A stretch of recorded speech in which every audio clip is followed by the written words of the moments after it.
रहे हैं के भारत न्यूज आपकी भारतीय किसान मजदूर यूनियन ने चकबंदी विभाग पर गंभीर आरोप लगाते हुए कलेक्ट्रेट पर एक दिवसीय धरना देकर जोरदार प्रदर्शन किया।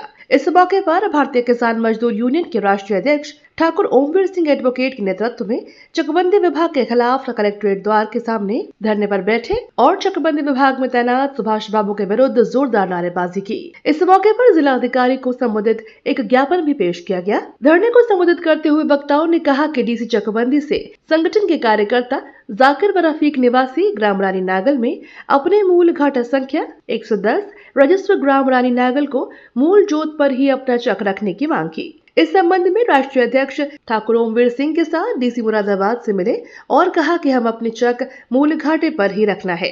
इस पर डीडीसी ने सुभाष से मिलने को कहा। यह भी आरोप लगाया गया है कि सुभाष बाबू से जब वह मिले तो उन्होंने इस काम के लिए उनसे 1 लाख की रिश्वत मांगी और उन्हें यह रकम भी दे दी गई, लेकिन उसके बाद भी उन्होंने काम नहीं किया। यह भी आरोप है कि जब उनसे कहा गया तो उन्होंने कहा कि विभागीय अधिकारियों का आदेश है, इस काम के लिए 4 लाख रुपए और देने पड़ेंगे। जब वह रफीक ने कहा कि हम इतनी बड़ी रकम नहीं दे पाएंगे, जिस पर सुभाष बाबू ने उनके साथ अभद्र भाषा का इस्तेमाल किया। ज्ञापन के माध्यम से चकबंदी विभाग के डीसी व उनके बाबू सुभाष के खिलाफ भ्रष्टाचार और रिश्वतखोरी के आरोप में कार्रवाई की जाने की मांग उठाई गई है। साथ ही उनके द्वारा आय से अधिक अर्जित की गई संपत्ति की भी जाँच करने की मांग ज्ञापन के माध्यम से उठाई गई है। प्रदर्शन और विज्ञापन के विषय में जानकारी देते हुए यूनियन के राष्ट्रीय अध्यक्ष ओमवीर एडवोकेट ने बताया। भारतीय किसान मजदूर यूनियन भारतीय किसान मजदूर यूनियन के एक कार्यकर्ता हैं हमारे प्रदेश सचिव रफीक ठेकेदार, जो कि रानी नागल गांव के रहने वाले हैं। वहाँ चकबंदी की प्रक्रिया चल रही है और चकबंदी प्रक्रिया में उनका जो डाटा संख्या 110 है, उनका चक 105 पर पीछे बना दिया गया और 105 वाले को 110 पर ट्रांसफर कर दिया गया। 110 डाटा संख्या है वो रोड पर है, क्योंकि उसकी ज़मीन की कीमत कई गुना ज़्यादा है और 105 की ज़मीन की कीमत कम है। हमारा मूल जोत पर हम अपनी ज़मीन मांग रहे थे, कहीं दूसरे के खेत में ज़मीन नहीं मांग रहे थे। उसी के संदर्भ में डीडीसी चकबंदी के यहाँ निगरानी आयोजित की गई थी, उसमें वकील साहब ने बहस की। मैं व्यक्तिगत तौर पर डीडीसी चकबंदी से मिला तो उन्होंने कहा वहाँ एक सुभाष बाबू है, उससे मिल लीजिए।